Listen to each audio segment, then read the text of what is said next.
pas aujourd'hui se comporter ngeen baal ma on parle d'un ministre on parle d'un état affaire bi nañ ko yëkkati waay. mais nag il faut dire ci jotaay boobu loolu lu tuuti la ci liñ fa wax lépp. c'est ce que j'ai dit. wax nañ fa xam-xam. ci jeunesse. ci emploi ba ci énergie sax wax nañ ko fa. léegi nag les journalistes ma laaj la DG. waaw lu tax loolu ñu fa waxtaanee yëpp. waaw xëyuñu tey waxtaanee loolu ñun.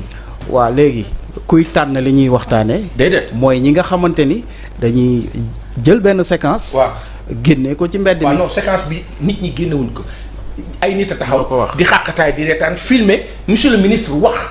aujourd'hui xam nga dëgg alxaq moom yàlla mi nu sàkk sax bu taxawee nu wax li ne. rawatina mbindeef ak ku nu mën a faral ak ku nu mënta àndal. du yoon c'est-à-dire que bu fekkee dañuy wax dëgg jubal jubbanti ñu ne dañu nekk ci dëgg faw mu wax dëgg bi quand les uns et les autres ont tort on le dit. dafa am benn wax bu ma déggoon président Bassirou Diomaye Diakhar Faye wax ko heure bii daaw mu ne solidarité gouvernementale d'accord mais si kaw dëgg et c'est ça parce que soit ce pays-là on veut aller de l'avant ou on veut rester à carreau on est avec man je soutiens à 10 milliards ma wax ñëpp dégg à 10 milliards laa la wax sur 100 ce régime-là et par-delà monsieur Diop Birame Souleye ak ñi ñu àndal ñëpp mais nag ci kaw dëgg. On ne peut pas continuer comme ça. L'ambiance est délétère dans ce pays-là. On ne peut pas, du jour au lendemain, Maïssa Fall. Non. Il y a des choses qui se font. Allons dans ce sens. Quand des gens sont dans l'agriculture, di def mbayum mango, kilifa. Mango. Est-ce que vous savez, certainement vous le savez, oui. La mangue est le produit exotique le plus usité, le plus consommé par l'Occident. Nous avons des terres arables partout. Cette jeunesse-là, quand tu vois Siteu muy quitté fa mu dëkk Balla Gaye le monde fou là machallah boo ko booleeg le monde qu'il y avait au stade lors de la finale de la Coupe du Sénégal nga boole loolu yëpp cette jeunesse-là un dimanche lundi dañu war a xëy liggéey imaginez cette force-là mais am na nu mu doon demee dans un sens ñëpp dañuy dem bay mango bu dee loolu la tubaab bi gën a bëgg ñu lekk ci loolu mais bu ñu bëggee nekk ci gamme bi au vu de li ñu fa waxtaanee yëpp ci qualité loolu génnul parce que un ministre est sorti wax loo xam ni peut-être mooy nekk communication générale bi ça pose problème. en plus que mangue sax am nañu label mangue am na ci réew mi mais DG dafa mel ni insatisfaction dafa am ci ñu ci bëri ci ay responsables yi ngànk Pastef parce que autant ñu ngi wax ci le ministre ak sortem bi ci pàcc bi de l'autre côté aussi di nga dégg ku mel ni Waly Diouf Bodian ni même s'il faut mandat bi ñu judiciariser ko nañu ko def mooy ni dañu am benn insatisfaction ci anam gi ni muy doxee reddition des comptes naam wuy ci koppar yi mais bakkan yu fi rot ba tey lijjanteeguñu ko justice boobu ñuy sàkku depuis boobu ak léegi est-ce que du moo leen di topp ba tey fii ak lijjantiwuñ loolu mu féete boo duñu mën a nekk ci leneen. Bon xam nga ñun dañuy politique peut-être nag yéen du ngeen politique te fi mu taxawoon di wax jotaayu politique la jël ngeen ministre bi teg ci kanam mais c'est l'administrateur du parti moo doon wax ak ay militants am comme rek ci conseil national bi président doon wax waa Pastef la doon waxal mais nag moom ni mu toll moo tax mu demee noonu gis nga ñun waa Pastef dafa am noo xamante ni noonu la ñu mel kenn moomuñu fanwuñu kenn jënduñu suñu parti kenn moomu ko ndax ñun ñëpp ay cotiser mu am nag ci luñ ñu woo ci loolu ñu woo moom lañ doon xeex 2014 ba heure bi ñun ci loolu lañuy wéy ba léegi nit ñi nag ñoo ñuy soog a découvrir di gis ni kii mi ngi wax li mu xalaat kii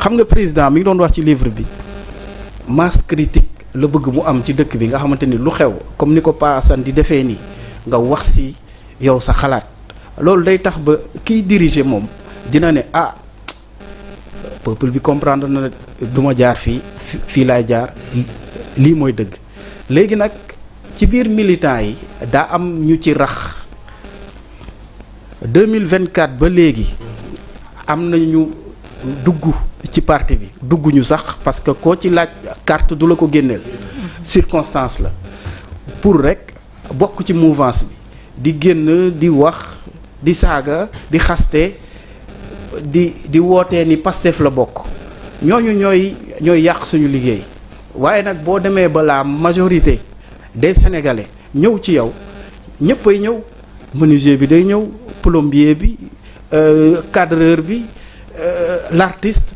ñëppay ñëw kiy saagaak kiy agressé marabout bi ñëppay ñëw. mais ñun ñoo toll noonu moo tax peut-être yéen ñu ci ñi ëpp da ngeen di joxoñ baram tuuma ñi nga xamante ne mooy justice parce que jàpp nañ ni justice bu defoon liggéey bi nga xamante ne moom la waroon def peut-être yenn yi du am ci place publique bi ku ci mel ni Cheikh Thioro Mbacké bu ne se séparer de nos alliés et promouvoir le PASTEF nettoyer la justice qui est infiltrée Waly Diouf Bodian daal di ci addu ca wet wa ne il faut judiciariser le mandat il faut couler les koulouna yow loolu jàngat bi lan la ci man loolu li ma ci xalaat mooy gis nga justice ministre bi rek a changé ñi fa newoon 2023 ba 2021 ñoo fa nekk ba léegi nag y a des intérêts y a des choses yoo xamante ni jot na am nit ñi duñu bëgg ñu gaaw a yegg ci yenn yi comme que prescription dafa am comme que ñi ngi xalaat ni mën na am ak yooyu noonu nit ñi ci ay calcul lañ nekk ñun nous avons toutes les preuves teg ko ci table bi jébbal ko muy vidéo ñi rey ñi torturer ñi def naka sudul noonu ñi jël ay milliards yow boo joxee loolu yëpp nga teg toog di xaar 15 mois yaa xayti kay xanaa bu la neexee nga laaj te sax nii ñu koy laajee ni nit ñi xel yi war na dal ndax mënoon nañ jël suñu loxo wañaar leen ñu juger ko par force voilà. loolu de laa ci xalaat. d'accord. Waly ba tey da nga naan du foofu la.